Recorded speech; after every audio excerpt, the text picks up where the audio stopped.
All right, guys, I'm gonna go through this head a little bit, get some measurements on it, make sure the head is flat. Maybe we don't have to deck it. If we do have to deck it, maybe we just do a little bit.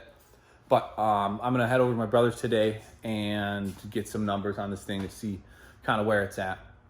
Just the other day, I got it back from the machine shop and I just had them clean it because there's a ton of carbon buildup on it. But here, check it out. So it's all done, nice and clean. You know, did a decent job with it, you know, as much as he could. It was pretty bad, a lot of buildup in here especially, you know, but whatever. So this is set. I got all the guts here. Here's our shims and obviously our springs.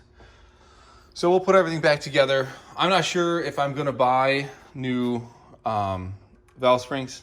I don't know if I need it. I'm definitely not gonna buy new cams. I think these are sufficient enough for what I'm doing. So I would imagine the springs are the same, but we'll go through everything, you know, as much as we can to see what I need. I need to clean the valves. Obviously, they're a mess also, but I'm still learning about these. So the more research, the more people I talk to, and the more advice you guys can give is awesome.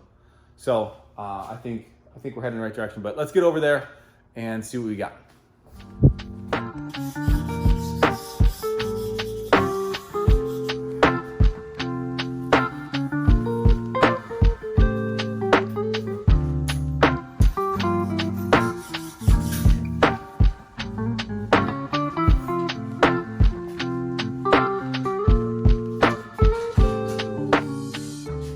So we're gonna go underneath and take reading of each kind of spot, you know, 1, 2, 3.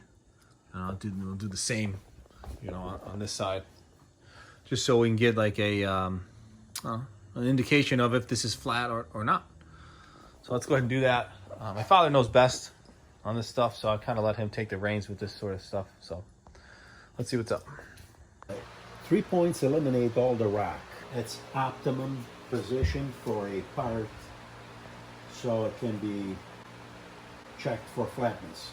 4 points does not give you the accurate result because it could rock. Kind of like when you jack up your car. One jack stand is always loose. Exactly.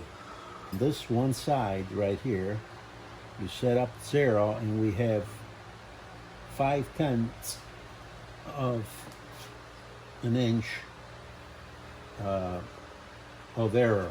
As you can see, it's 0, and then you go in the center and you get another 0, and then at this end you also comes back to 0, but with a slight dip of 5/10, which is acceptable in this case. So we go on the other side. You can see this is perfectly on 0, which makes it flat within 5/10. Coming up. Stop.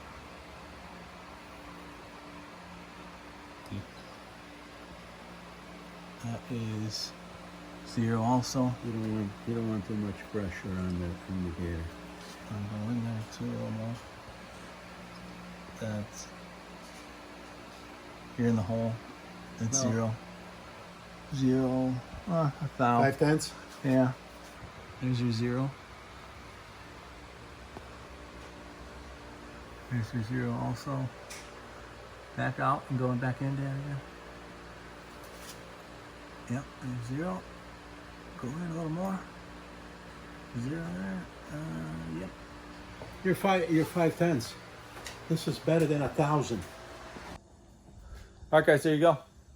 Everything seems to be within tolerance, and I'm pretty happy with the results. Also happy to skip over another visit to the machine shop. Just like doing things myself. So let's head over back to my place and get this thing assembled. So we'll see what's up. So let's go. So what do we got here? I have an idea of what's in this box. It's a little comical. So this and these little tiny valve guides. Hopefully these will do the trick. Let's give them a shot. Felpro makes these. So here's the number if you guys need them. SS71053. These are out of the 2ZZ. I think it's a Matrix. I think it's a Toyota Spider, MR2 Spider from like 2000. Corolla, I think, has that engine. I did a little research and this is what I came up with. This is pretty much our last resort, other than buying them directly from the dealer at $200. At the dealership, these were $11.80 a piece. And these from Felpro were $17.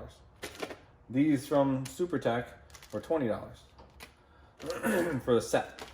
So I'm confident. Can I say I'm confident? I don't know. I don't know anymore. So I just kind of want to go over again what we got here and how we came to the conclusion that the Felpro ones are the ones that we're going to go with. A long time ago, I want to say a couple months. These are the ones they recommended on the website for SuperTech.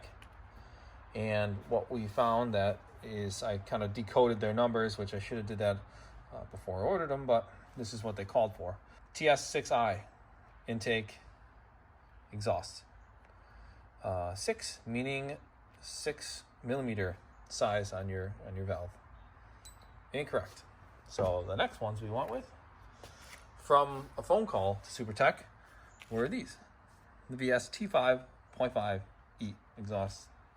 These are both exhaust. I think the other ones are over here somewhere, whatever. But these are 5.5. I believe these are out of a Honda. They're 5.5. That's what we have on our valves. Again. And too tight. Didn't fit. And then another set we found from SuperTech, again from them, giving me another number, 5.5 mil, and they were too big. So we were kind of jockeying around back and forth, which was fun. I ended up calling one of my longtime friends who works at Toyota, and he recommended that these Felpro ones, he gave me a number and everything, that these were the ones that fit. So let's go ahead and put these in and go from there. So I'm gonna reassemble everything now because it's been way too long. Little trick I learned from putting these in from the GTR was that if you throw a little oil in here, just a little bit, they'll slide on a little easier. You don't risk ruining the ridge that's in there. Also, another trick I learned, they make these tools that kind of go over here to push them on. And what they do is they sit kind of around this edge opposed to, pushing on the seal. Instead of doing that, what works is your 12-point 10 mil. Just like that.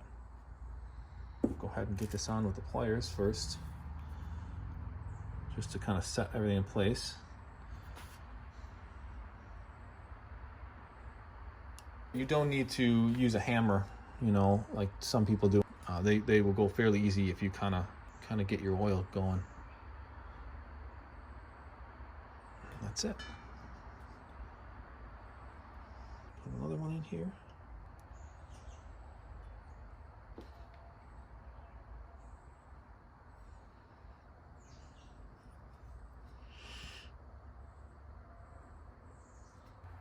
What you don't want to do is put the intake side on the exhaust side. So make sure these here say, they said on them earlier. Oh, intake, easy. Usually they're coated. Your lighter ones are your exhausts, and the darker ones obviously are your intakes. So they are coated for a reason.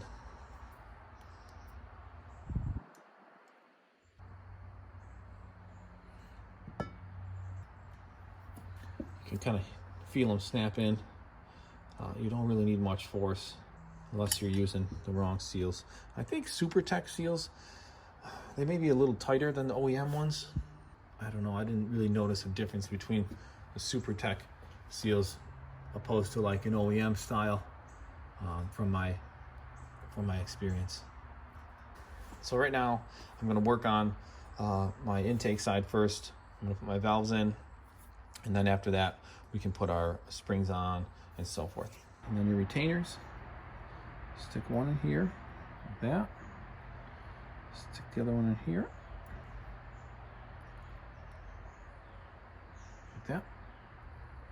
Let me zoom in here, you can see a little bit better what's going on. Okay, and just kind of support the bottom of the valve and get it started. You can kind of feel when they grab, and you see the difference here. This one is seated, these retainers are not. So this is a pretty important part that I want to pay attention to, and I'll show you in a minute what they look like seated out. I'll show you in a second. So after at this stage, grab a plastic bag, whatever, you know, fold it up a couple times. So this is what we're going to do. Ziploc part down, how to use right here. And then I'm going to take my socket. This is 21 mil. Put it on top of here. Make sure you're pushing down, not at a wrong angle, you know. And just kind of continue pushing on it, and they'll seat.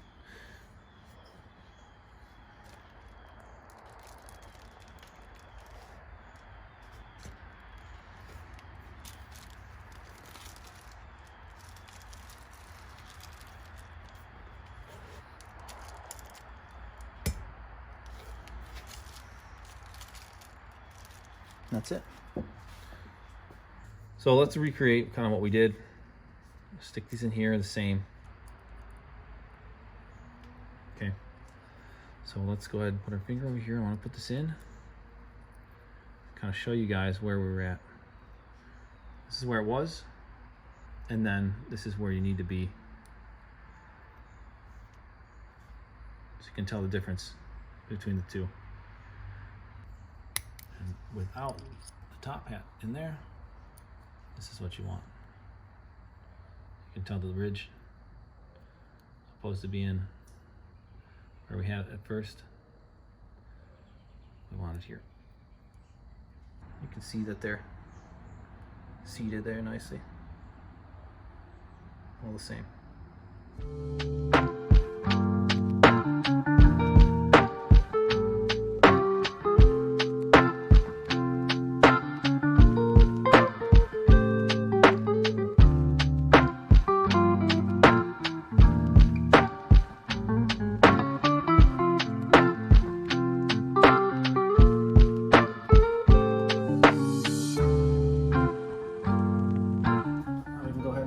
Side here.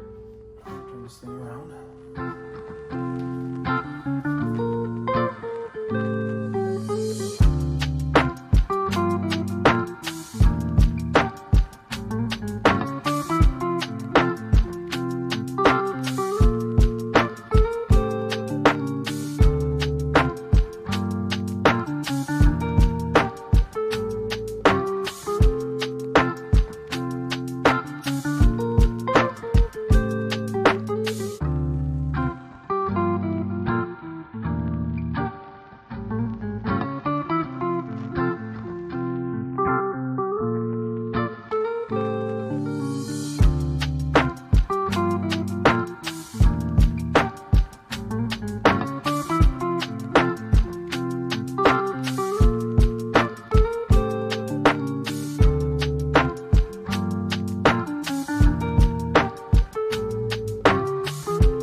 Guys down to, I think it's like 18.5 Newton meters.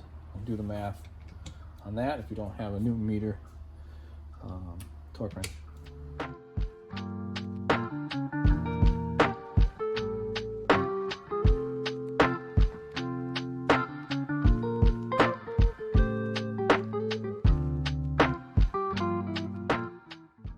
Okay, now that those are all tight, we have our head elevated here.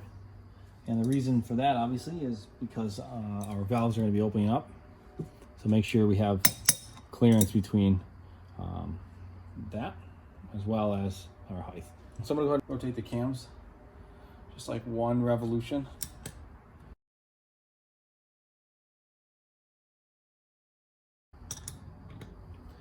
We're gonna put that 180 from our buckets, which is about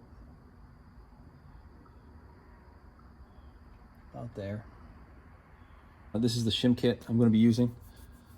Comes with pretty much everything you're going to need to do for your imports as well as your domestics.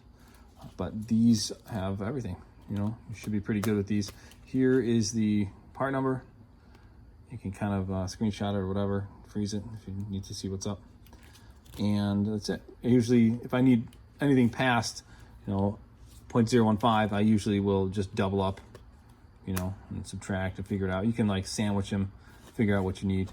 So pretty good kit. Also, what's nice with this, I think it's maybe for all of them, I'm not really sure, but for this one in particular, here's a 0.013, and then it has your millimeter conversion there, if you can see it, which that's what we're gonna need with this engine. Here's my little cheat sheet. This is how I have it written. And you just kind of reference to each. Number 2. I mean, you can write it off however you understand it, but this to me makes the most sense. Obviously, number 1 is back here, meaning this is number 1 lobe. Number 2, and then you write your number in here. So let's go ahead and check what we have across everything, and then we'll reference the manual. I believe it's 0.17 to 0.27 on the intake side, and then the exhaust side is 0.25 to 0.35, but we don't have to worry about that just yet. So let's go get some numbers and see where we're at here.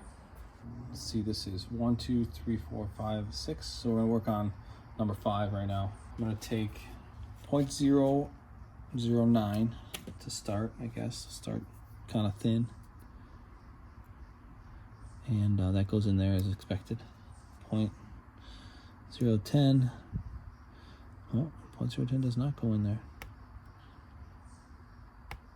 And I'll go down to 0.08. It's good all the way. 0.10. 0.010 does not go in at all. We'll take our sheet. We write number 5. 0.009. Now on to 6. Started with the 8. Goes in there good. 9. Goes in there good. 0.010 does not go. So that one's 0.09 also.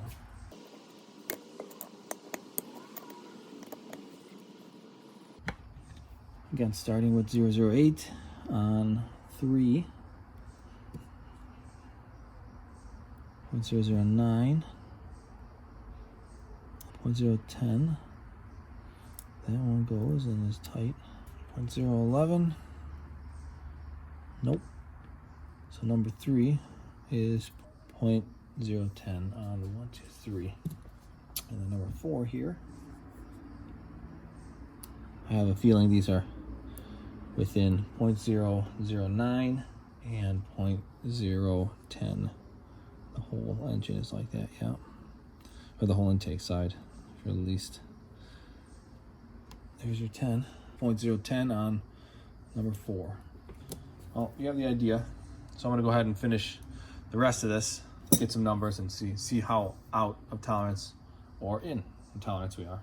All right, this is what we got. Some numbers I came up with. Here is our intake side, 1 through 8. And our tolerance is 0.17 to 0.27. And looks like we're kind of running right in the middle.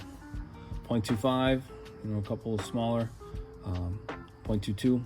So these are good. And then our exhaust side, 9 through 16, is 0.25 to 0.35. We're also super consistent across the board, 0.33. So I'm happy with it, how it is. We don't have to buy shims. We We don't have to go find anything or order weird parts from other engines. I'm pretty happy with how everything is laid out. So on to the next.